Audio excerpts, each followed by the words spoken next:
Everyone. All right, that's my thumbs up. Hello, everybody, virtually and in person. Thank you so much for being here. Live. Sorry. They started without me. My name is Amanda Hidon Murphy, and this is artist Lex Marie. And today we're going to be talking about her work here at the Innovation Studio. Some of you may know Lex from her time at MOCA Arlington. She was actually a resident artist with us for a couple of years and had one of two solo shows in that same time frame at the museum called Let Them Kids Be Kids. So it's really nice to see you again and to have this opportunity to check in because it sounds like you've got a lot of great stuff going on.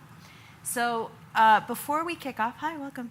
I'm going to go ahead and read Lex's bio, and then we'll get into the conversation. And I do absolutely welcome any questions that you have. I think we'll hold off until the end, but if something comes up for you that I haven't covered, please, we're a small group here, so feel free to chime in. All right, Lex. Lex Marie is a multidisciplinary artist who creates paintings, sculptures, and installations that reflect her individual experiences, yet encompass the experience of many in the African diaspora. Marie's artistic practice is an exploration of the weighty realities experienced by many African American children and children of color. Her work is a testament to the profound impact of adultification biases, food insecurity, and the systemic challenges entrenched in American school systems, healthcare systems, in the home, and out in the world. Through a fusion of everyday materials, often reclaimed and repurposed, Marie offers a tangible manifestation of the intangible struggles faced by these young minds, compelling viewers to confront the profound significance inherent in the seemingly ordinary. Marie holds a BA in studio art with a concentration in painting from the University of Maryland, College Park. Her most recent solo exhibition, Let Them Kids Be Kids, was at the Museum of Contemporary Art in 2022. Marie's work has also been curated into group exhibitions, including Revisit, Reimagine at Banneker Douglas Museum in 2024, In Tender Peaks, Grace Unfolds at Mitochondria Gallery in 2024, A Color Story at Sierra Britton Gallery 2024, and Stories from My Childhood from Northern Illinois University Art Museum 2022. Marie, I'm almost done.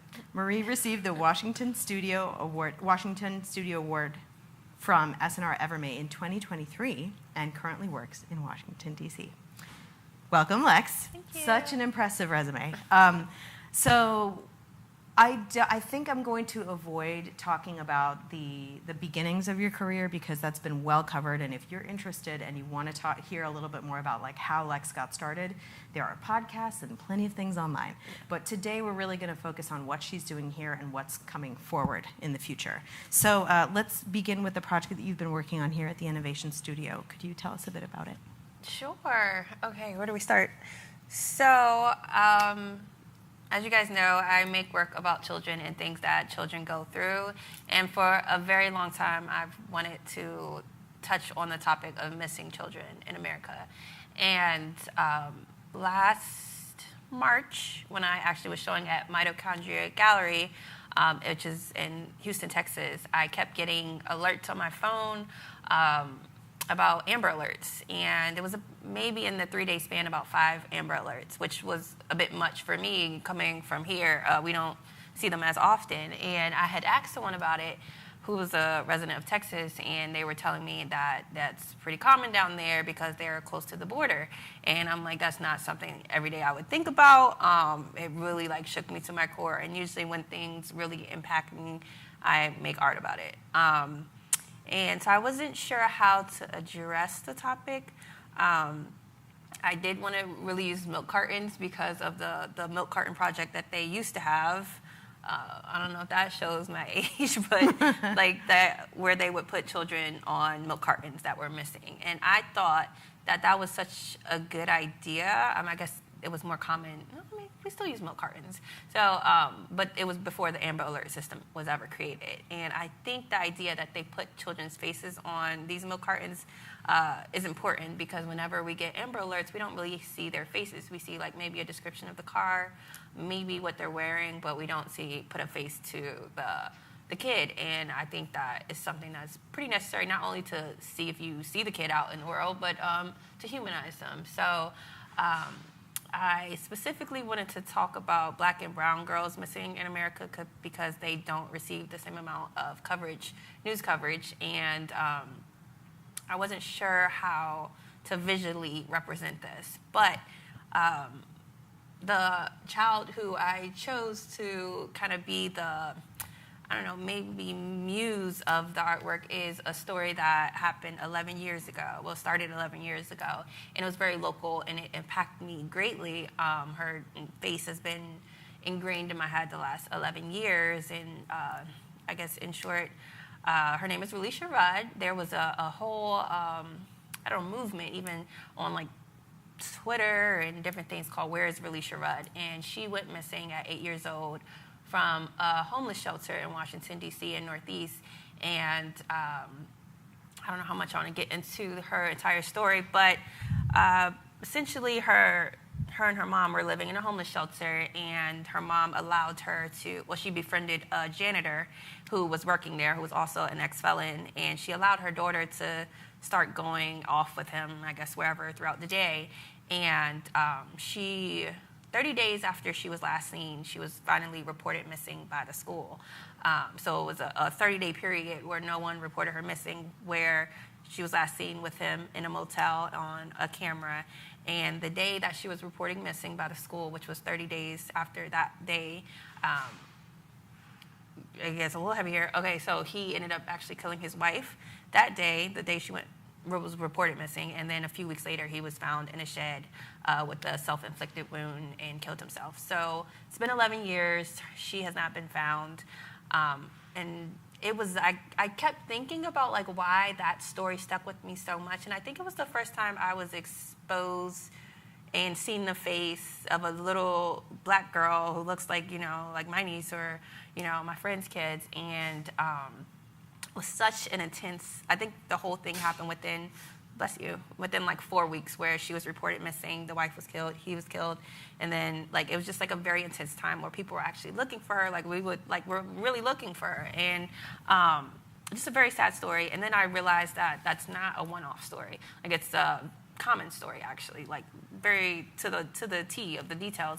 And I just really wanted to have installation or just an artwork that kind of carries her face and her name and her story, to make it more permanent, because once, you know, I guess my generation is here and gone, no one's gonna know her story anymore, you know. So that is pretty much what I'm working on. It's like a plaster mold of milk cartons, and I'm using the missing posters on top of it. It's the specific poster for her saying and describing what she was wearing at the time, her age, where she was last seen, the award, the reward for if she's found, or if someone can help with finding her, and yeah. And when we were talking about this earlier in the week, you mentioned that being here at the Innovation Studio, which is a very public-facing place, that you can have more conversations with people in real time. And this whole idea of the milk carton is kind of not as familiar to a younger generation. Right. Could you talk a little bit about what it was like to hear parents talk with their children about that? Yes, I was kind of explaining, like, oh, yeah, it's a milk carton with the missing kids. And I kind of thought that it would just click for people. And then I realized, like, if you're probably younger than me, you don't know that that was even ever a thing. And so on Tuesdays, they have, I don't know what it's called, but, like, the young kids, like, babies come in and they create art here. And often they come up and see what I'm doing and ask questions. And one young boy, he's probably, like, 4 maybe, he was asking why there was a little girl on a milk carton, and his father was there to kind of mediate the conversation. But he was saying to him, like, back when he was younger, that, you know, when children went missing, they would put them on milk cartons. And he said, don't you know, want someone to know that you're missing if you're missing? He's like, yeah, but, you know, I'll have, like, my Apple Watch, and, you know, like, they'll know where I am. And he was having the conversation. He was like, yeah, but, you know, and having the real-time conversation at that moment. And he's like, you know, what would you do if you went missing? And, like, it was a very important, you could tell it was a very important conversation between them two that they haven't had thus far. And, you know, the work is for the children. It's about the children. So it's been a great experience, you know, seeing those conversations happen in real time. Because, when I have a show up, I'm not always there to see people's reaction or hear what they think about the work. So. Oh, that's great. Yeah. And so this is one part, and the hope is that it will be a larger piece, right? So. Yes. Okay. Yeah. Cool. Well, for people who don't know your work as well, they may be surprised to learn that you did, in fact, come to this work through painting. And we do have slides for those of you who are in the audience, so you can see the evolution of some of the paintings that Lex has made. But you and I got to work together in 2021 with a really amazing self-portrait that you had done of yourself. And I remember in that portrait, you were lying down on a couch and you're reading a book about Frida Kahlo. And of course you have Frida's tattoo on your arm. But one of the things I remember you saying when we initially talked about this painting and why you were reading about Frida was this whole idea of how she used her life as the subject for her paintings, and that there was some universality that came out of her own lived experience. And I'd say that, I hope you would agree that like the stories that you told in the paintings up until that point, and even in the show you had with us in 2022, they were all about your life. But through the stories that you told in those paintings, there was something that everybody could kind of latch on to. So one thing in that exhibition in 2022, well, I'm getting ahead of myself here, actually. Can we talk about that adage that the personal is political? Like, do you think about that a lot when you're making stuff, or is it just like, I'm going to tell my story and that's enough? I had this conversation the other day, and someone asked, like, why do you use flags? And I said that because most of the issues that I talk about are very American problems, like they're very specific to this country. And then I followed it up with what I say to most people is that I don't consider myself a political artist. I'm just a mother who has feelings about a lot of things that I go through, my kid goes through, our community goes through. And she said, no, it's okay that if you are a political person, if you are a political artist. She said in this country, it's kind of like people are kind of scared to say that they're like involved with politics, especially in DC, because it's like, oh, you feel like you have to have a certain vocabulary or, certain knowledge or education. And she's like, no, politics affects all of us. And I was like, wow, okay, you're right, And I do use the flag a lot, but. Question. Yeah, no, the personal being political. Yeah. It's just natural. It's Yeah. natural. I think I said to you the other day, I'm like, if I didn't make this work, I don't know what work I would make. And that transition from self-portraits in that 2021 exhibition where I painted myself as a child and my sisters as children, it's just been such a transition. Because even in that moment, it was more personal problems, but motherhood really did change everything for me. Well, specifically when he got into school. Because I think I was painting the adult, myself as an adult, self-portraits while he was probably just 1-2 years old. And then as soon as he was school aged, I started noticing things about school that I just really didn't like. And I'm like, oh, so we just kind of sit back and allow this all to happen. We allow the banning of books. We allow the active shooting drills. We allow, we just normalize it. And that changed everything for me, definitely. Yeah. So, it is personal and maybe it is political, I guess. Yeah. So something else that came out from that, I'm thinking about your solo show in 2022 at MOCA Arlington and all of the portraits that you had done of Aiden. And you'll see a couple of those here on the screen. And in those paintings, you started to incorporate things that had once belonged to him. Pajamas, Spider-Man costumes, boxing gloves that he used to play with. But that inclusion of that type of material, I think it seems like it was always there, but it almost seems as though like that material usage has started to completely take over and maybe even like supersede the painting process.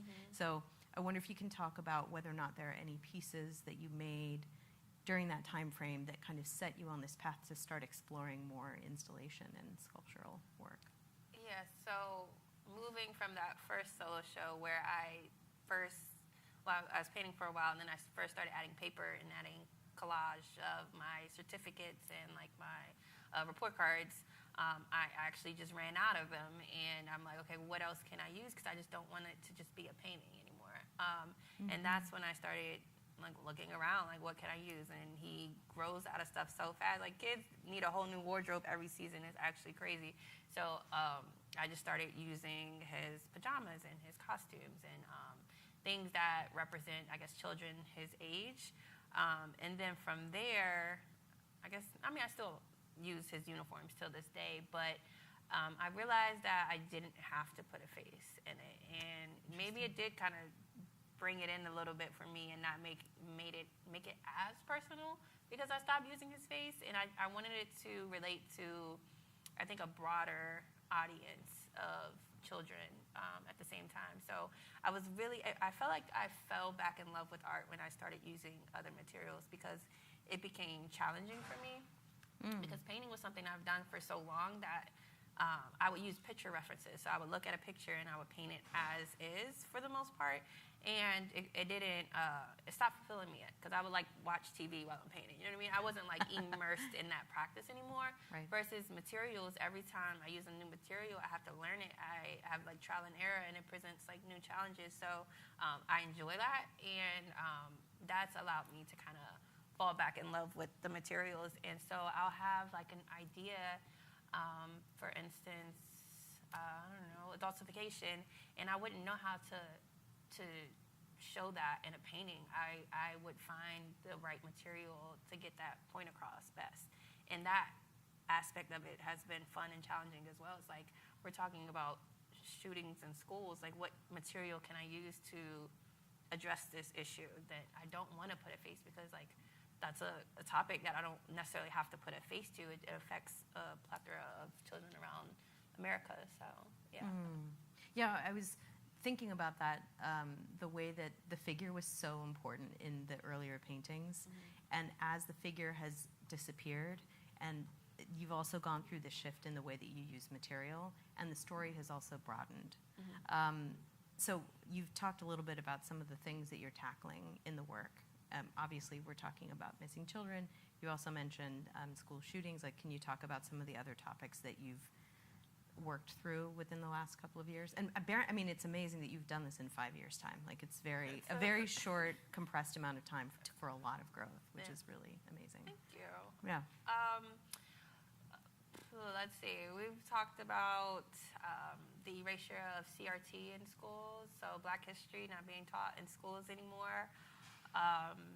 I have not talked about banning books. I've been thinking about this for like the last 3 years at this point, about how I can represent that correctly, obviously using books, but I haven't been able to figure that out yet. Corporal punishment, Black maternal health. What else did I talk about? School to prison pipeline, I talk about that quite often. And adultification is always something that can be represented in different ways. It's just like how Black and brown kids are just seen as older and more mature than their white counterparts. That's a topic that's heavy for me because, as he gets older, he's always going to be my little baby, but, once he has like a certain height to him or a certain, like a mustache, he's going to be seen as an adult like a lot earlier, I think, than he is now. I actually did like a painting workshop at a detention center for the first time. It was like a month ago, maybe 2 months ago. And that, oh my gosh, like I left that building crying that day because it was about a group of like 10 each session. And when they walked in, they were all about like 6 feet and they all had mustaches and, But when they sat down, it's a detention center, so everybody's under 18. So they're all very, like, baby, like, innocent babies to me. Like, they were like, Miss Lex Marie, like, can you help me draw some wings on a heart so I can give it to my girlfriend? And, like, just like little babies. And I just was so sad that whatever happened in their life got them to that point. And I asked them all to write on a Post-it note, like, what do you want me to, what do you think I should make my next piece about? Because I introduced my work to them. And they would write, like, how I had to, like, fight to, survive and how I had to, like, and just saying all these, like, heavy things. I'm like, these are children. Even 17, 6 foot tall, mustache, these are children. And so, I'm just going to continue doing that because I see my baby, like, in their faces as well, too. So. Wow. Yeah. This is a lot of responsibility to take on. So, in addition to that, do you find joy in the material process. Could you talk a little bit about like where you find that perfect sync between the message that you're trying to tell or the things that you're thinking about and like a material? If there's a story of one piece where that really all just kind of gelled for you. The school supplies piece for sure. Okay. Like when that clicked to me, I was like, "Oh, you a genius, girl!" I was like, "Oh, people are gonna love this."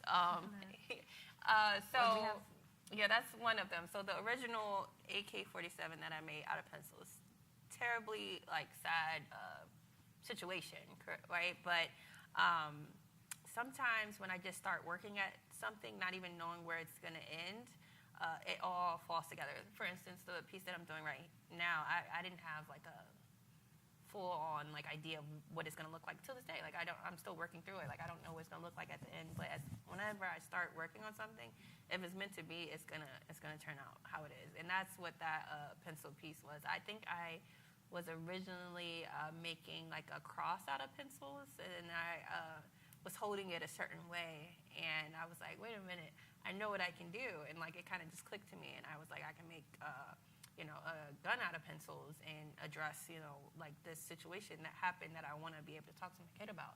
So it kind of feels like a power higher than me for sure when I just kind of jump out there on like fate of what I want to do, not knowing what it's going to look like, not knowing what it's going to turn out to be.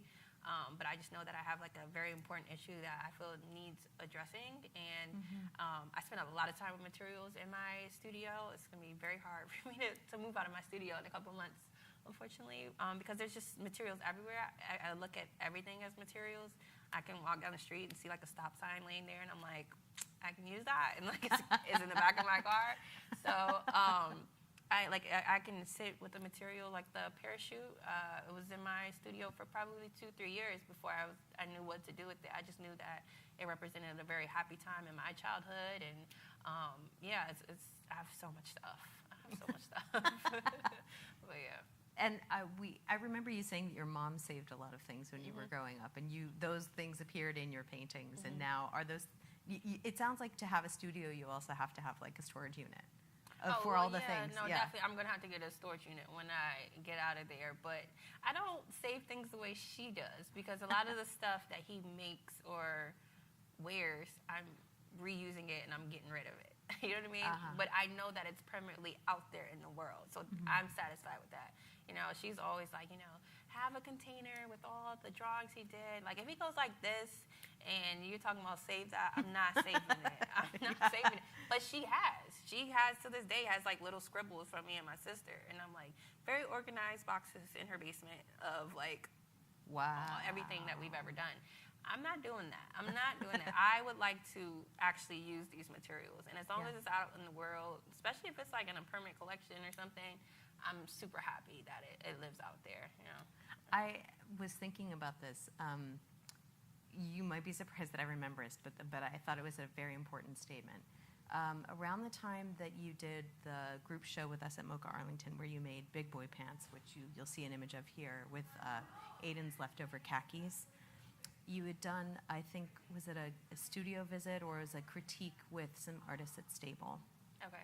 And I think somebody said something to you about allowing the materials to move through you, like to have touched your presence. And this is a long one, but we'll get there.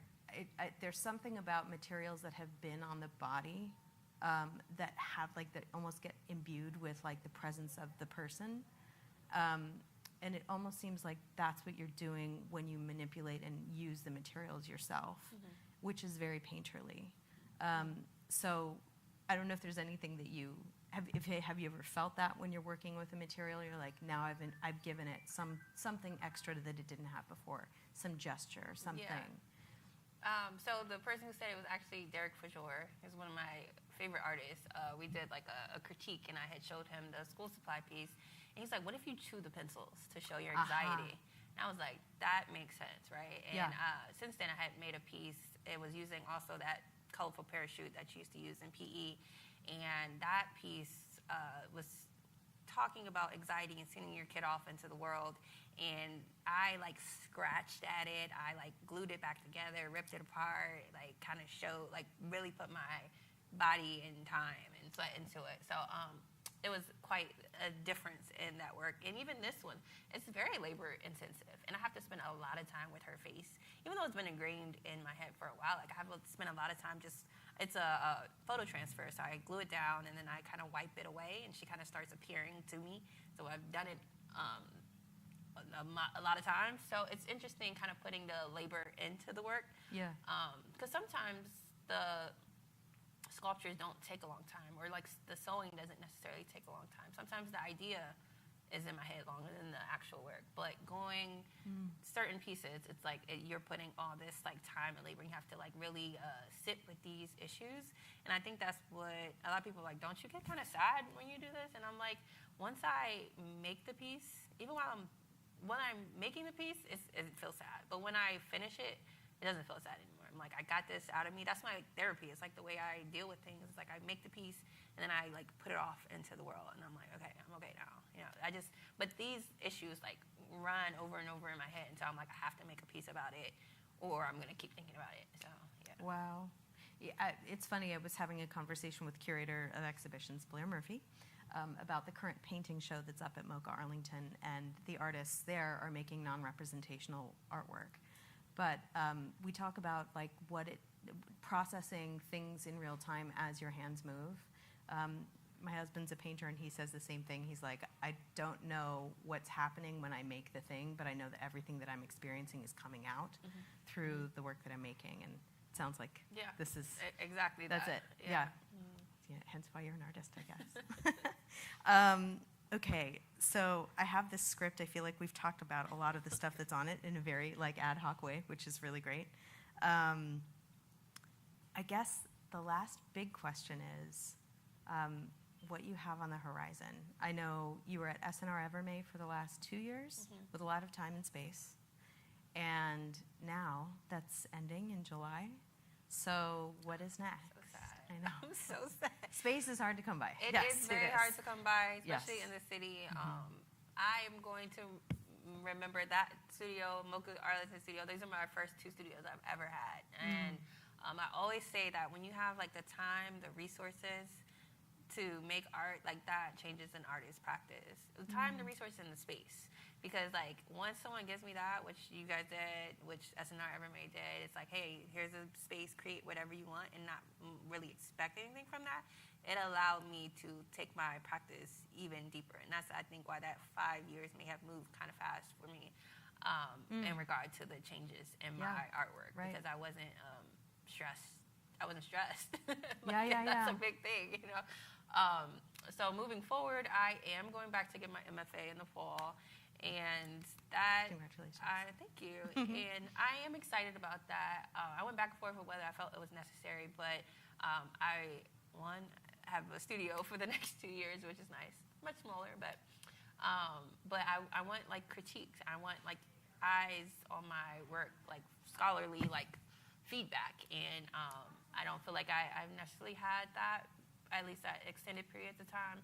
I like learning. I like taking new studio classes. Like I weld, I paint, I sculpt. I want to keep learning and keep adding things to my tool belt. So super excited to do that for the next 2 years. It'll be challenging and very interesting to see what my work is going to look like in 2 years too, since it does change, So that's going to be a big thing. Group exhibitions have been like a priority for me and continue to be, I love doing group exhibitions because I get to be in other places with some artists that I admire, friends who I admire. So I'm excited. I'll have a show in Chicago this summer, group show that I'm doing, and then Driscoll Center in the new year, which is going to be exciting. What else? What else am I doing? Oh, the art fair is coming up in Baltimore at Artscape. It's called Scout Art, and it'll be a weekend. It's really cool. Of like a lot of my friends are in it. Actually, we have like solo booths of work that's up to $5,000. So I'm excited about that, to spend some time in Baltimore with that community too. And yeah, I'll be here for the next few weeks still. Great. I'm excited to see what comes of this piece and where it'll land.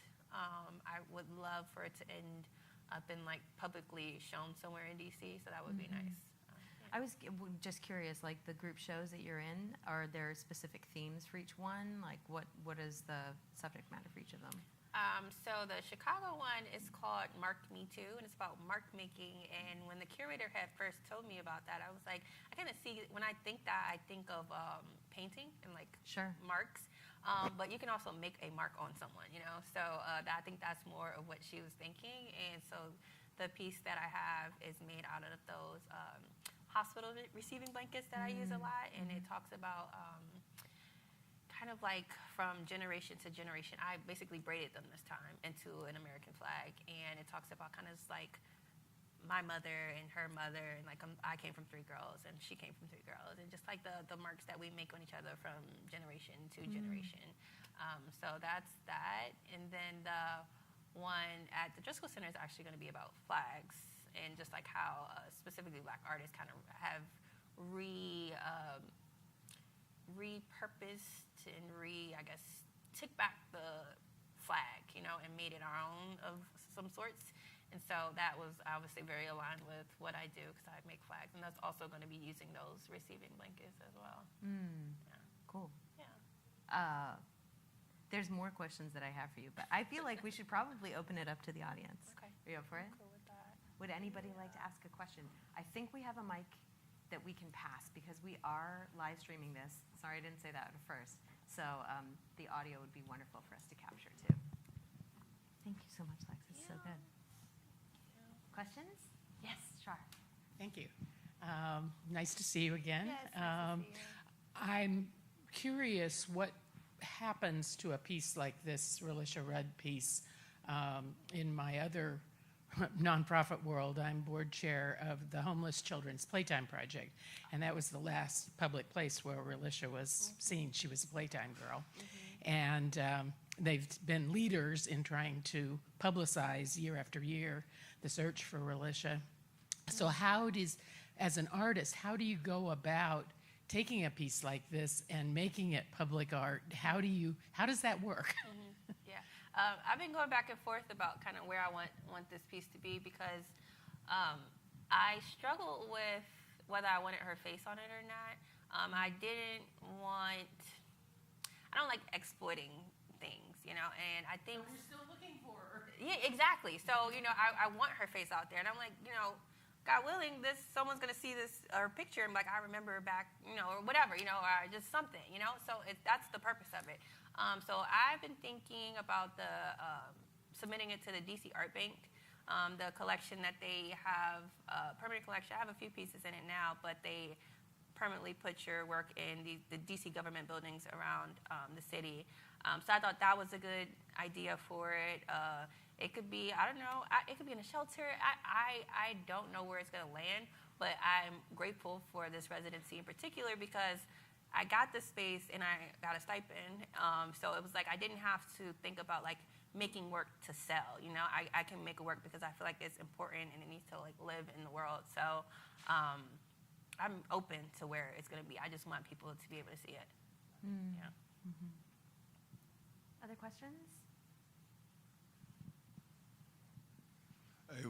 Hey, what's up, Lex? Hey. So, quick question for you. How long do you normally sit with an idea before you execute it? Because I remember you saying, like, it takes you longer with the idea in your head, but it's quicker to produce it. So how long does it normally take you to get past the conception part? Well, it really depends. Sometimes something is like a bright idea, and I'm like, ooh, I can make this right now. Or like, let me hop on the internet and buy these materials right now. Or let me go to the thrift store and find these materials right now. So it really depends. It's piece to piece. And like, people ask me about my process, but sometimes I start with the material and then I get the idea, and sometimes I start with the idea and then I get the material. So it's like literally piece by piece. But this one in particular, I can go back on my phone, and I even had a studio visit. It was probably January 2024. I was already making the molds of the milk cartons, but I couldn't find the right material to do it. I tried to use like resin. I tried to use all these different things. And I ask people, like, what can I do? And so I've been sitting on this for over a year before I started executing it a few weeks ago. So it really depends. Mm-hmm. Yeah. Wow. Other questions? Aiden, you got any questions? Well, this one feels a little obvious, and you've talked about it, like the role of becoming a mother and how that's changed your practice and how you squared being an artist with being a mother. Like, it feels just so baked into who you are at this point. Mm-hmm. But I'm sure there was a juncture at which that wasn't how you were thinking about your life and practice. So can you talk about that? Well, yeah, definitely becoming a mom changed everything, because that's when literally, I think when he was born is when I started painting him. Like, I used to paint, and it was like blacked out figures because I was afraid to paint faces for a while. So maybe like 2018, I would paint.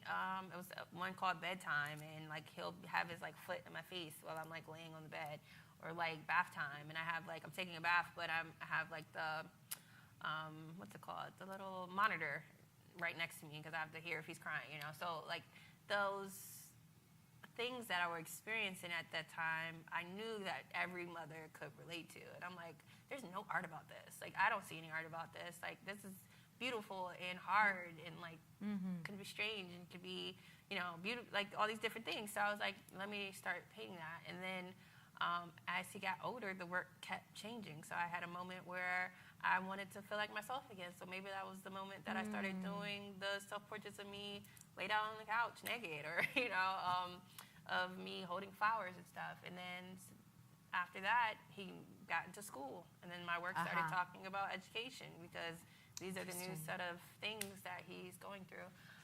So when he was an infant, it was very hard to create work. I had to put like a cage around me because it would like come. I can't work with oil because he's running, like crawling around and wants to like smear it, So that was challenging. So those days were much harder than now, where he will come play on his iPad and I'm like, creating. But we still have those conversations. We still create together when he chooses to. So it's been a challenge. It's been a matter of like finding that balance. But I had just said earlier in Home Stories actually that I feel really fortunate that motherhood like fed my practice. It like fed my creativity. It allowed me to have like endless inspiration, endless materials. He's gonna be wearing uniform for the next 10 years. So I'm like, I can always have these materials, to work with, which is exciting. As he gets older, there's a new set of challenges that I know that he's gonna experience, that I'm gonna experience being his mom, So yeah, it's worked out for me quite well, because before that I was painting like commission paintings where it was more about other people and what they wanted. And then as soon as I had them, I'm like, no, I'm going to stop all that and I'm going to start telling my own story. So that's so good. Yeah. I love it. Great. Yeah. Any other questions? I have a question. As you've talked through your work revolving around him and how he's grown and how that's changed, have you ever thought ahead to the future of what it might look like for your art as he grows into an older adult, which also means more complex problems or life, or just what that looks like as an adult and how that might affect your art? Definitely. Well, it's hard for a mother of, I didn't know I was going to say this. It's really hard for a mother of a black son to not think about his future, to not think about what he's going to go through, because it starts so young that they are like adultification biases kind of starts so young. So when I made a piece called Detention, and I'm talking about the school to prison pipeline, someone actually at the detention center told me this before, that like, I don't know what higher up organization does this, but they look at the behavior of second graders. Like, it starts from second grade to calculate whether or not there are going to be X amount of people in the prison one day. Like, that starts that young. So that detention piece was actually had like a toy gun in it, and it was speaking to Tamir Rice, who was 11 at the time. So that's in 3 years for me, So those problems that he's going to deal with later are kind of already now I think there'll be more problems with like him not wanting to talk to me, or like him and girls and stuff like that. And I think maybe that'll be nicer to talk about, like a little bit more lighthearted. So I will lean into that too. I would love to make lighter work about raising a kid, but at this point, it's just like maybe it's the political climate, maybe it's just the state of the world that it's the reason that I'm making this kind of work, and I feel like it's necessary. But I always think about his future. I also think about when he's in college and I get to live in another country again and explore the world, So yeah, I do think about it often. I have one more question. Yes. I think something a lot of parents can relate to is having those hard conversations with your kids. Mm-hmm. Has your art helped make that easier to approach those subjects, or how has that shaped your conversations around harder topics? Yes, that's a good question. And it's exactly what happened. So specifically with the school supply piece, he was 5 and he was in kindergarten, and I picked him up from school, and he was telling me about, I should let him tell this story because he's always telling me that I tell it wrong, but he was telling me about how him and his friends had to hide in the cubbies. There we go. It wasn't the bathroom. I said the bathroom. They had to hide in the cubbies, and someone would come to the door and knock, and it was an active shooting drill. But he didn't explain it in that way, but he explained what was happening. And when he got in the car, because I wasn't like knowledgeable that was happening that day, I was kind of just like taken aback. Because yes, I'm very well, like I know that, mass shootings happen in schools. But having a kindergarten, a 5-year-old experience the drill, I was like, oh wait, this could really happen at his school. And so in that car ride home, I was like, oh, that's what happened? Okay. And I kind of just let it go. I did not have that conversation in that moment because I didn't know how to. And so I had made the piece, the AK made out of pencils, and he asked me, why did I make that? And I'm like, this is what I need to do. I need to use my art to have these conversations with him, because sometimes I cannot have those conversations in that very moment. So yes, that's exactly what I've been using my art as for him, but I actually noticed even through this residency that it's working for other kids and their parents too, and that I love so much. Yeah. That's great. Mm-hmm. I'm going to pull it back to art for just a second.